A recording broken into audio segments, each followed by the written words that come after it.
Faslun utawi kila fasol surutul wudu'i utawi piro-piro syarate wudu iku masyaratun ana 10. Al islamu suwiji Islam wa tamyizulan pinter tamyiz wa naqaulan suci anil haidi saking haid wa nifasilan nifas wa amalan saking barang yang namu kang nyegah apa ma usulal ma'i ing tumekane banyu ilal basyarati maring kulit wala yakuna lan arab ora ana alal mutwi ing atase anggota apa ma barang yugayiru kang nyegah kang wahake almaa ing banyu wa ngilmu lan weruh bi fardiyatihi kelawan kaperdonane wudu wala yatakida lan arab ora nikotake fardhon ing fardhu suwiji min furudihi setengah saking pira-pira fardhone wudu sunatan ing sunah wal maulan banyu atuhuru kang nyucikaken wa dukhulul waqti lan manjinge wektu wal muwalatu lan nuli-nuli lida imil hadasi keduwe wong kang langgeng hadase. Iki pasal nerangi tentang syarat sah wudu. Jadi selain iki wuduhe tidak sah. Nah, syarat iki apa wae ini? Sing nomor 1 sing penting, yang sing pasti iku Islam. Jadi wong nek ora Islam, iku kok nglakoni wudu, berarti wuduhe ora sah. Jadi sing enek wudu nggur Islam. Lah syarat manjing Islam apa ya kudu maca syahadat. Nah, jadi nek Kristen wudu ya wudune ora sah. Wa tamyizulan pinter ki apa? Nah, nek ono pinter bab iki iku bisa membedakan antara baik dan benar. Kemungkinan paling enggak iki wis umur dimandemi bae kaya wis diperintahin untuk sholat umur 7 tahun. Umur 4 tahun, 3 tahun itu biasanya belum bisa membedakannya. Belum bisa membedakan iki hak, iki batil. Nah, jadi nek semenjak cilik berarti wudune ora sah, berarti ora sah wudu Pak ya enggak kudu dipelajari. Nah, syaratnya kuwi. Wa naqau. Nah, suci sangka apa anil haidi lah. Jadi wudune wong kang haid wa nifas lan wong nifas iku ora sah. Cuma wong bahasane duwe kadas sedih. Lah niki kok enggak disebut nih wong metu mani. Wong tuan berarti tetap makanya Kanjeng Nabi kemarin yang minggu kemarin diterangkan bahwa Kanjeng Nabi kalau mempunyai hadas besar malam dia untuk melakukan mau tidur dia melaksanakan wudu dulu. Nah ini bagi menghaid kan nifas ki wong lahir nih itu berarti wudunya ora sah. Wa mama yang namu usulan ma'i yang selanjutnya yaitu sesuatu barang sing ning kono sing nyegah ya kulit iku enggak mencegah banyu tekane ning kulit ya. Contohnya apa? Cat. Ya, cat pun ning kono dibedakan. Cat tembok karo cat besi. Nek cat tembok iku masih sah. Karena apa? Karena adukane ya sangka banyu. Nek banyu kan cat tembok dilangi gampang. Lah saiki nek cat sangka minyak itu tidak bisa. Makanya kalau ngecat, habis ngecat biasanya kalau catnya itu ngecat kayu sama cat besi, ya tolong ini benar-benar dibersihkan. Karena apa? Karena dia kalau dibersihkan dengan air itu tidak bisa. Bisanya kalau thinner, kalau bensin, kalau minyak tanah. Lah iku nek kulite enek kuwi ning anggota usus umpama nemplok iki Pak. Contoh ya nemplok iki gede. Terus melakukan wudunya sah enggak? Nah, wudunya sah enggak? Contoh ning kene cat kayu, wudunya sah enggak? Sah. Wudunya tetap sah. Karena apa? Karena itu bukan anggota yang wajib dibasuh.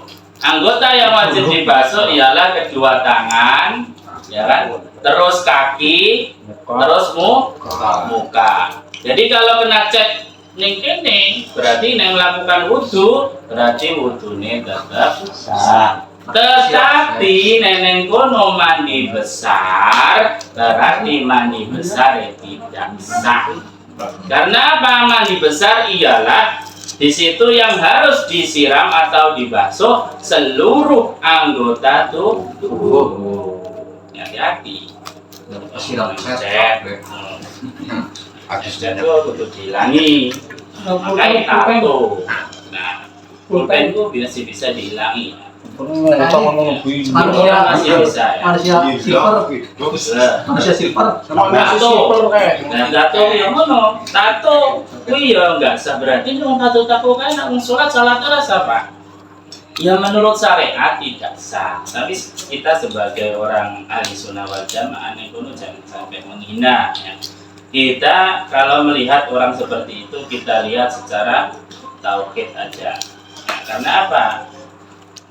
Kalau kita lihat secara syariat pasti tidak sah dan di situ hati kita masih timbul ibaratnya apa? Mengejek, menghina. Nah ini tidak diperbolehkan dalam Islam. Terus dianggap baik kuning apa jadi wilayah pangeran diterima atau enggak Urusannya karo sing dhuwur. Asalnya apa? Nek wis kadung di tato kuwi ngilangi angel. Berarti ora satu tobat, kalau musuh rasa yo enggak orang ngono. Disyariati nek ngono ki memang menurut fikih tidak sah, tapi awak dhewe ya bertauhidan bahwa segala sesuatu ya itu sudah terserah Allah Subhanahu wa taala mau diterima atau enggak ya. Ini kalau punya teman-teman gitu aja sholat ya. Penting mantap niatnya apa kita sah ngono bae wis angel. Gampang bae. Ngomong rasa bangsa pikir iki bangsa sing katon. Tapi nek bangsa sing ketahu kita itu urusannya wilayahnya Allah Subhanahu wa taala. Ya, jadi tuh hati-hati. Makanya di sebelum itu kalian lihat dulu apakah ada sesuatu barang yang menghalangi di tubuh kita, di anggota tubuh untuk waktu wudu. Nah itu perlu dihilangkan dulu. Ya, wala yakuna 'alal mutwi sama ini. Ma yughayyirul ma'a. Nih. Jadi sebelum wudu kita lihat apakah di anggota tubuh kita ini ada sesuatu ya najis yang menyebabkan di situ airnya bisa mengikuti najis. Contohnya, ya, kita tidak tahu di tangan kita ternyata di sini ada najis. Najisnya apa? Contohnya kotoran ayam. Nah, tahu-tahu kita wudunya di kolam. Ya, kita masukkan saja yang di situ ya menyebabkan air tersebut menjadi berubah. Nah, ini tidak menyebabkan wudunya tidak sah. Maka segala sesuatunya bersihkan dulu dari mulai najis, mulai apa. Sebelum melaksanakan wudu kita bersihkan dulu. Ya. Terus termasuk toharoh. Wa ilmu bi fardiyatihi wa la yataqida fardhon min furudi sunatan. Hati-hati.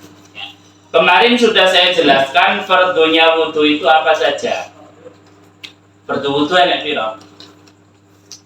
Fardu wudu ada 6. Fardu wudunya ada 6. Sing nomor 1. Nih, niat. Terus basuh muka. Terus basuh tangan, basuh sebagian sirah, basuh kaki, terus tertib. Nah, ini kalian harus tahu ya. Di antara fardu dan sunnah, ini kalian harus tahu. Karena apa? Kalau kalian fardu itu beranggapan ya dijadikan sunnah, maka wudu tersebut tidak sah. Makanya kalian harus bisa membedakan antara fardu dan sunnah. Karena di sini apa? Kalian kalau menganggap bahwa fardu tersebut sunnah, maka wudunya tidak sah. Jadi membasuh tangan, ya itu berarti sunnah. Berkumur sunnah. Ngisep banyu maring irung sunnah. Membasuh 3 kali juga sunnah. Jadi membasuh satu kali pun sudah cukup.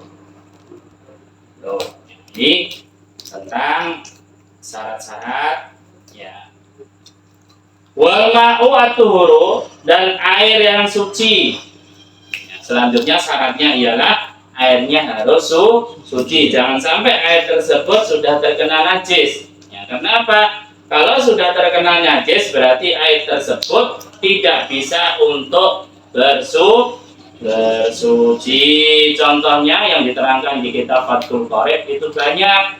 Contohnya air mawar, air yang dipanaskan melalui sinar matahari itu makruh. Ya. Air kopi, kopinya sekolah, terus dia wudhu, wah saking sugiye wudhu yang gotek jus. Nah ini ya itu airnya suci ya. Air tersebut suci, tapi di situ tidak bisa mensucikan. Air kopi, air kelapa juga tidak bisa mensucikan. Yang bisa mensucikan ialah cuman air mutlak. Pertama sumur, ya air sumur, air sungai, air laut, air embun, ya air bengawan, air laut walaupun asin tetap mensucikan. Nah tuh. Ya jadi walaupun kamu suke, gue ngembure Nutrisari yang dia butuh, gue nomor janda. Jadi itu berbagai syarat yang bisa mengesahkan untuk apa? Wudhu. Kalau wudhunya sah berarti otomatis entah sholatnya juga mengikuti sah. Karena wudhu di sini ialah hukumnya. Kalau untuk sholat berarti wudhu tersebut apa? Apa? Wajib. Aslinya ialah sunnah. Karena apa? Ya, hadis Rasulullah SAW ya. Itu an Abi Hurairah radhiyallahu anhu. Qala Rasulullah SAW la tuqbalu ya sholatu man haddasa ya hatta yatawaddu'a. Ya, jadi sholatnya orang yang punya hadas itu tidak diterima. Hadas apa saja, ya hadas kecil atau hadas besar. Tapi yang diterangkan di sini hadas kecil, soalnya ada kelanjutannya. Ya. Di situ kelanjutannya ialah ada seorang pemuda, hadis itu ada seorang pemuda itu bertanya, ya Aba Hurairah, ya ma al hadasu, apakah hadas itu? Ya, Abu Hurairah menerangkan bahwa hadas ialah apa? Kentut kecil ataupun kentut besar. Tuh. Jadi pinjaran hadas itu kentut kecil atau kentut besar. Ini dinamakan hadas. Nah, biasanya awal dewe melaksanakan sholat. Ya. Ini pernah enggak? Kayak ada di sini perut duduk. Nah, ini biasanya godaannya setan. Ya. Kalau untuk apa namanya mamang, ya mamang ini berarti was-was. Kalau was-was berarti ini kerjaannya setan. Lah ini gimana? Ya. Kalau sudah was-was tersebut, ya kalian harus meyakini bahwa tersebut bukan kentut. Ya. Selagi apa? Selagi tidak ada suaranya ataupun di situ harus tidak kepada waktu siapa? Abdullah bin Zaid. Ya, Abdullah bin Zaid itu bertanya kepada Rasulullah SAW. Ya, itu wadul lah ibaratnya ya. Ada seorang rojul ya, itu pada waktu sholat itu melakukan kayak sesuatu ya, ini menjadi was-was ya. Terus Rasulullah SAW itu menerangkan ya, kalau kalian melakukan seperti itu ya jangan dibubarkan sholatnya ya. Beranggapan bahwa tersebut bukan kentut selagi di situ tidak ada suaranya ataupun tidak ada baunya. Jadi itu tentang masalah syarat-syarat sholat karena itu sangat penting ya. Ini apa namanya, sesuatu faktor yang menyebabkan sahnya sholat kita. Jadi kalau kita sudah belajar begini, ya, kita akan tahu mana yang sunnah, mana yang fardu. Nah, sedikit demi sedikit kita masukkan. Kita laksanakan ya, apa sesuai dengan syariatnya Islam. Itu ntar kalian akan ingat. Wah, cepat-cepat ini waktunya cuma sedikit, berarti wudhunya langsung niat, tuh boleh. Nah, di sini pada waktu ini sudah membasuh muka, airnya habis, di sana gede, pindah, tuh boleh. Kalau tahu ilmu kan gitu. Pokoknya tahu enak ilmu. Jadi makanya kenapa saya itu bersikeras ya, pengen ngasih bukan ngasih ya, kita belajar bersama ya, bahwa benar-benar ilmu itu sangat penting. Karena apa? Karena ibadah kita kalau nggak didasari dengan ilmu, itu ya kosong.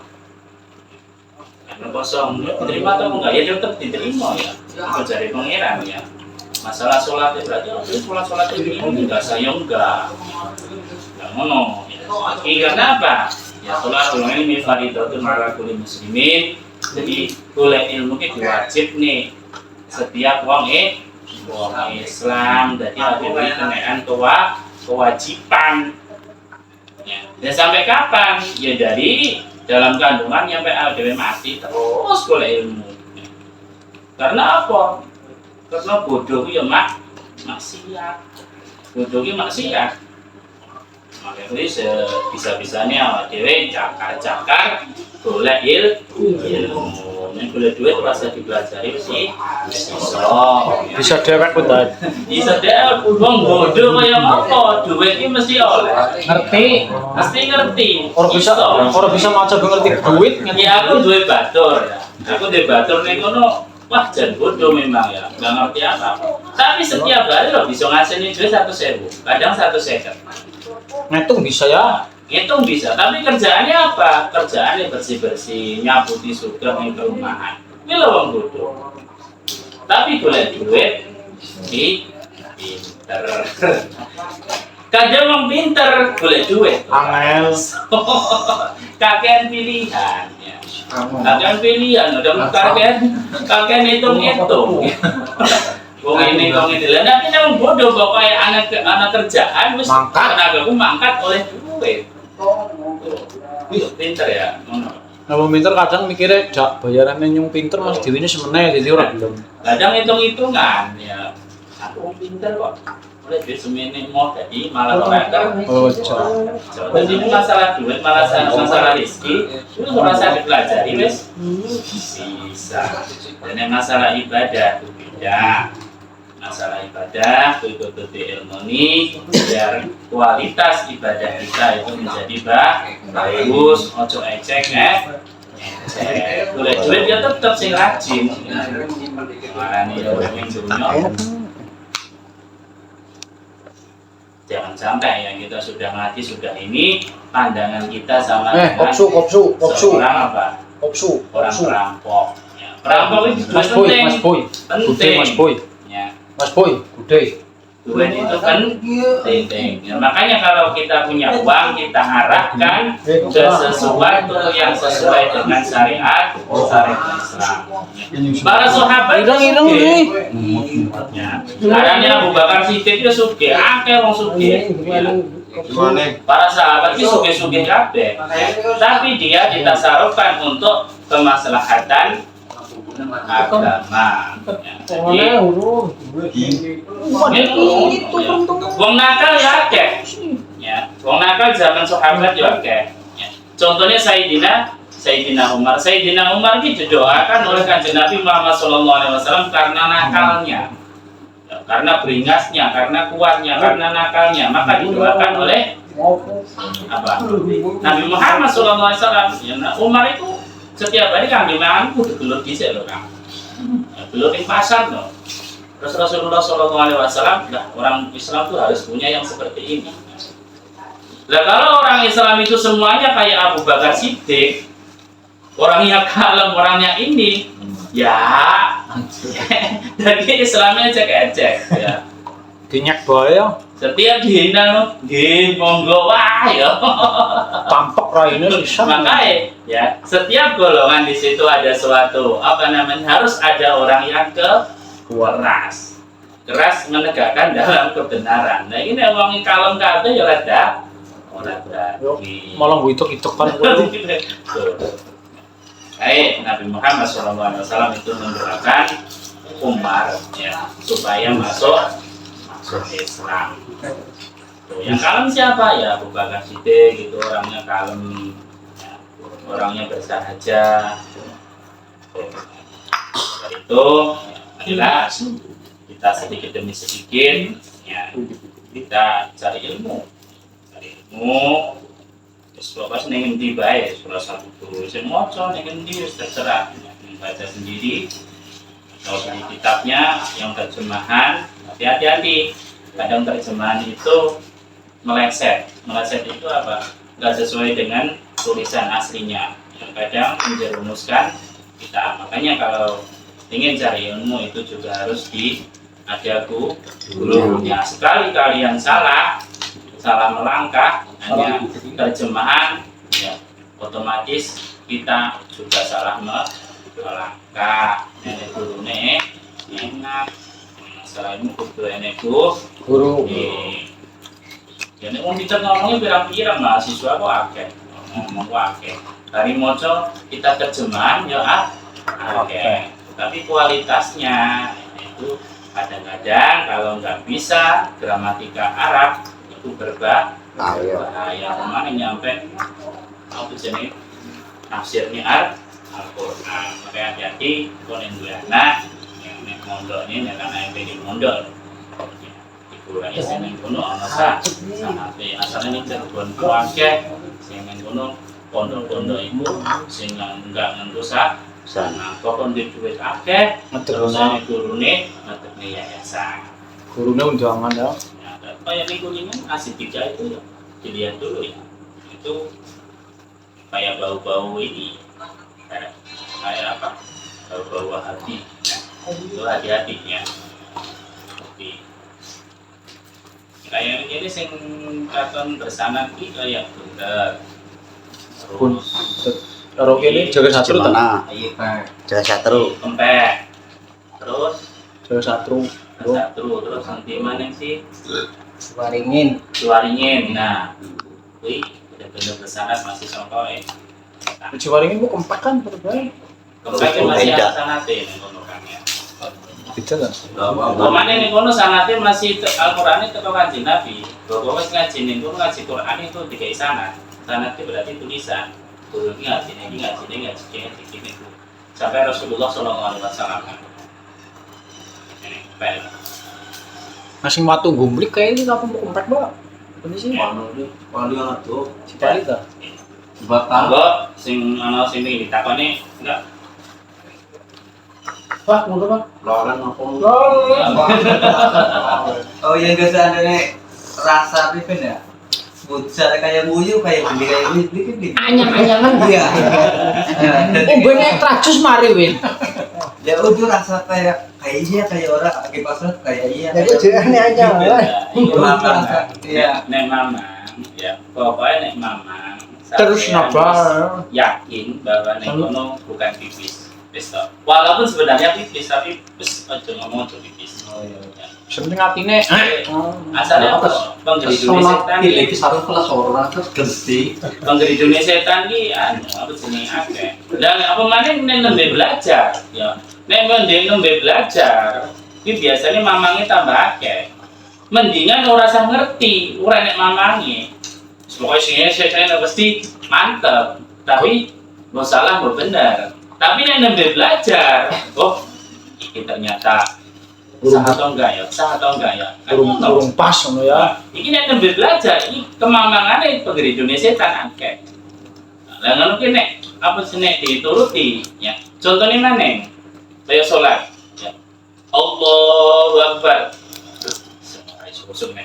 Allahu Akbar. Nyampe ping akeh lha kula godaane setan iki ning kono kuwi. Ora butuh jenenge pangeran iki enggak butuh kusuke awake dhewe iki enggak butuh. Kudu bener sekali itu enggak butuh. Ya. Pangeran itu enggak butuh ngono. Ya. Wong sedonya iki seluruh dunia ini apabila tidak melaksanakan sholat, Gusti Allah ya rapopo tetap agung, tetap berkuasa. Walaupun seluruh umat ning donya iki ora sholat kabeh, ya, kuwi Gusti Allah tetap Gusti Allah, ya, berkuasa, tetap berkehendak. Dewi pangan tetep dewi pangan ya. Tapi ya tetap dikai wong ya kudu ora sholat ya kudu suge-suge. Oh iya. Iya kan, malah di sholat-sholat malah jadi. Loh. Ya. Itu membuktikan bahwa Allah itu Rahman Rahim, ya, penyayang, pengasih lagi penyayang. Tapi hati-hati, ojo sampai disayangi gurneng dunia tok. Nah, so neng akhirat, ya, sing dikasihi beda orang-orang tertentu. Tapi ning dunya kabeh dikasihi, dikasayang kabeh. Mau ora salat, mau ngambil udah suge-suge mau pilih Jadi nek wis ngono kuwi wis gage, wis mantep lah. Insyaallah Allah pengirane terima lah, pokoknya bener usoli, patut turis salat dhuwur ya bener salat dhuwur patang rakaat. Wis mantep-mantepan. Ya. Aduh, gak usah kudu khusuk yang sholat itu khusuk banget bisa. Sopo bae angel. Ya, kecuali pada waktu sahabat ya zaman sahabat. Zaman siapa? Umar bin Khattab itu waktu sholat matinya kan waktu sholat. Terus habis itu ditusuk dari belakang. Ya. Di situ ternyata siapa yang nusuk? Ternyata di situ ialah yang nusuk orang yang nggak pernah sholat. Makanya ya, Umar berdoa kepada Allah Subhanahu wa taala, alhamdulillah ternyata orang yang menusuk saya ini bukan orang yang ahli sujud. Andai kan yang menusuk saya ini orang yang ahli sujud, maka Umar bin Khattab sangat menyesal kalau mendoakan yang jelek. Pangeran itu butuh yang sujud ya. Terus butuh apa pangeran itu? Awal dewi sujud itu membuktikan bahwa awal dewi itu orang ada kekuatan sing sapa Allah Subhanahu wa taala. Segeraane awal dewi melakukan sholat itu sapa? Ya Allah, makanya awal dewi bersyukur. Ya sampai segeraane rene iki sapa? Ya gelem ngaji, gelem iki, ya pangeran. Itu kekuatannya awal dewi. Nah, kekuatannya dewi berarti ada ya sombong. Kabeh iki ora ada kekuatan. Makanya saya sering bilang, sedikit pun di hati kita jangan sampai merasa lebih. Makanya Imam Ghazali itu sangat mudah untuk menghilangkan kesombongan, sangat mudah. Dia melihat orang tua, ya, itu hidupnya sudah lama daripada saya, sudah beda berpuluh-puluh tahun daripada saya. Pasti ibadahnya lebih banyak daripada saya. Nah, melihat anak kecil pun seperti itu. Ya. Itu anak kecil, ya, umurnya masih kecil, ya, masih SD, masih SMP. Dia dosanya lebih sedikit, pasti banyakkan saya. Nah, itulah untuk menghilangkan kesombongan. Terus dalam segi apa? Dalam segi ganteng, dalam segi pakaian, dalam segi apa? Itu sedikit pun di hati kita lebih dari orang lain, berarti masih ada sombong. Maka hilang. Angel ora. Abot.